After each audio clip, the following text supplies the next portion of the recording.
I am doing the video I dreaded, as I initially foreshadowed in the previous video.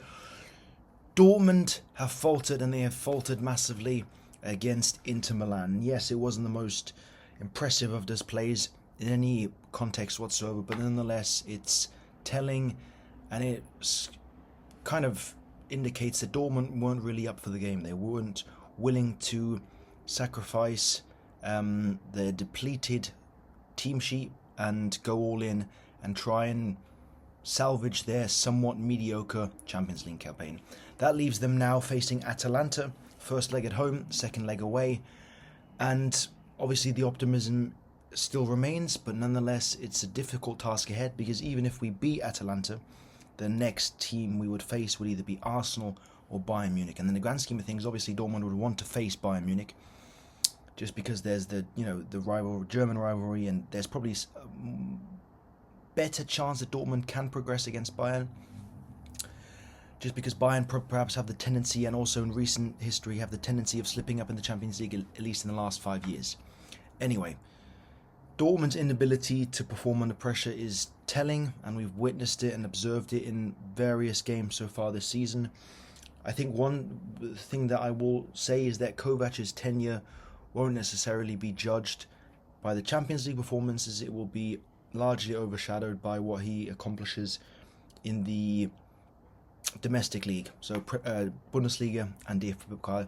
And Bundesliga so far has been, I'd say, overall has been commendable given certain outcomes. Now obviously we were very fortunate to observe that Bayern drew 2-2 against Hamburg. Dortmund find themselves in a great position, and if they take advantage of that result, it's only down to 6 points, meaning 2 losses in Dortmund's favour, 2 wins from them equals us out. Bayern obviously have a far better goal difference, and that won't change, but Dortmund still play Bayern.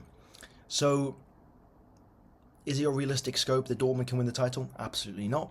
And even if Bayern decide to crumble for whatever reason, which they probably won't, it's still increasingly likely to believe that this will occur. Nonetheless, I think that it's worth mentioning, because we have seen something like this happen in recent past.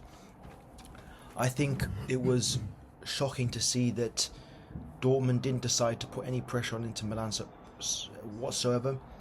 Dortmund clearly had the potential to do so. They were potent enough, they created chances, but yet again, the willingness and the intent was lacking. I read an interesting paragraph on Reddit this morning saying that Dortmund, and as I have mentioned quite extensively, is Dortmund's inability to also go spend a lot of money on players has cost them dearly. Dortmund were renowned for turning cheap players that they had purchased overseas into superstars. That trend has kind of fallen off ever since, I think the latest one, you can argue, was Jeremy Bino Gittins. Now we've obviously sent Julian Duranville on loan, but there's a lot of potential there for Dortmund. But Dortmund haven't chosen to acquire any new player in the winter transfer window, with only 1 week remaining, and you're sitting there asking yourself, how can we see this rebuild realistically panning out?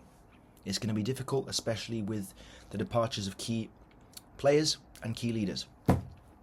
One thing that I saw just a couple minutes ago that kind of clouded more sadness and frustration was that Anselmino, or Chelsea rather, are considering sending Anselmino, who they loaned out to Dortmund, to Strasbourg. And that is just shocking. I don't know, there must have been some breakdown in communication in their relationship, but a player of that caliber, of that potential, who really needs game time, and who needs perhaps even Champions League game time, or game time at a better domestic level than Ligue 1, should not be playing for Strasbourg, in my opinion, especially because Dortmund also need an additional centre-back. They need somebody who can add depth to their system, especially when playing a 3-back 3, and Anselmino has done nicely, actually covering for Zul, in my opinion, a better all-round player, because he adds that additional recovery pace. Anyway, I thought I'd come on here and share my thoughts. Obviously, big game tomorrow against FC Heidenheim. If Dortmund can win, they close the gap in the title race to 6 points. Obviously, the heart is pounding for Dortmund and kind of believes that they can win the title, but the mind and the more realistic muscle in the body is indicating that it won't happen. Anyway, speak to you tomorrow.